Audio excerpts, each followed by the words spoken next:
अस्सलाम वालेकुम, मैं doctor Mavi Shaikh homeopath clinic से आप सबको खुश आमदीद। आज इस न्यू टॉपिक की इंफॉर्मेशन के साथ आए हैं। उसमें हम बात करेंगे ब्रोमीन होम्योपैथिक की एक मेडिसिन ऐसी है कि अगर किसी को चेस्ट इन्फेक्शन हो जाता है, ड्राई कफ हो जाती है, बाथिंग कफ हो जाती है, या ऐसा कि उसमें इन्फ्लेमेशन हो जाएगी चेस्ट में, आपको ना वो निकल सके और वो पेशेंट बहुत ज्यादा रेस्टलेस फील करे, तो उसमें हम इस मेडिसिन को कैसे इस्तेमाल कर सकते हैं वो इस वीडियो की इंफॉर्मेशन में हम जानेंगे। शेख होमियोकेयर चैनल को सब्सक्राइब नहीं करा तो सब्सक्राइब कीजिए, लाइक कीजिए, इन्फॉर्मेशन को शेयर कीजिए।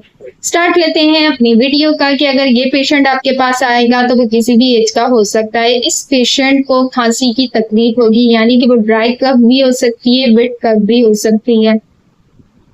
होम्योपैथी की बहुत सी मेडिसिन ऐसी हैं जो कफी है, हम उसको यूज कर सकते हैं, लेकिन क्योंकि आज हम ब्रोमीनम की बात कर रहे हैं तो हम इसी पे बात अपनी रखेंगे कि अगर इस पेशेंट को रेस्पिरेटरी ट्रैक्ट के अंदर कोई इश्यू हो जाता है, किसी किस्म की ग्लैंड्स की स्वेलिंग हो जाती है, टॉन्सिलाइटिस हो जाता है, थायराइड का इफेक्ट हो जाता है, या ग्लैंड्स स्वेल कर जाते हैं बहुत ज्यादा, तो इसके पेशेंट को हम ये यूज करवा सकते हैं। इसके पेशेंट को जो फीलिंग्स आएंगी वो इस तरीके से होंगी कि सफोकेशन की कैफियत बहुत ज्यादा होगी, इसको ब्रीथिंग जो है उसमें ब्रीथ लेने में बहुत ज्यादा प्रॉब्लम होगी। सेकंड ये कि ये बंद कमरे में अगर बैठा हुआ है तो इसे बहुत ज्यादा घुटन महसूस होगी, उसको सांस सही तरीके से नहीं आएगा क्योंकि इसको अस्थमा के अटैक भी हो सकते हैं। इसकी जो तकलीफात होंगी वो गर्म जगह पे रहने से बहुत ज्यादा इजाफा हो जाएगा। अगर ये खुली जगह पे है, फ्रेश एयर में है, तो ये समझेगा कि हाँ कि मैं रिलैक्स हूँ, मैं सुकून से सांस ले रहा हूँ। लेकिन अगर ये जैसे ही गर्म पोजीशन पे जाएगा, लोकेशन पे जाएगा, तो ये इसकी अलामत में इजाफा हो जाएगा। इसका जो पेशेंट है वो किसी भी एज का हो सकता है।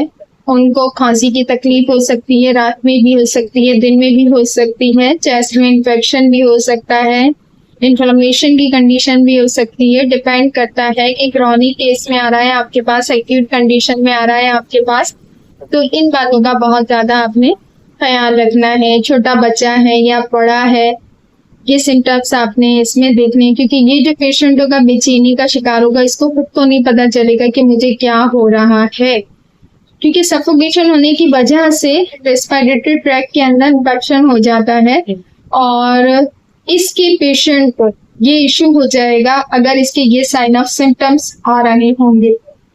हमें लो पोटेंसी में यूज करना है या हमें हाई पोटेंसी में यूज करना है, ये depend on the patient constitution और सिम्टम्स से आएगा कि पेशेंट किस एज का है, हमारे पास इनिशियल स्टार्ट स्टेज में आया है, क्रॉनिक केस के अंदर आया है, उसके पेशेंट किस माहौल में रहता है, किस जगह पे रहता है, कब से इसको ये तकलीफ है, उसको विट हो रही है कफिंग या ड्राई कफिंग हो रही है, ये सारे साइन ऑफ सिम्टम्स लेने के बाद ही हम ये मेडिसिन रिकमेंड करेंगे। इसी के साथ मैं इजाजत चाहूंगी। इंशाल्लाह next topic, next video, next information के साथ मुलाकात करेंगे। Doctor Mavi Shaikh homeopath clinic, अल्लाह हाफ़िज़।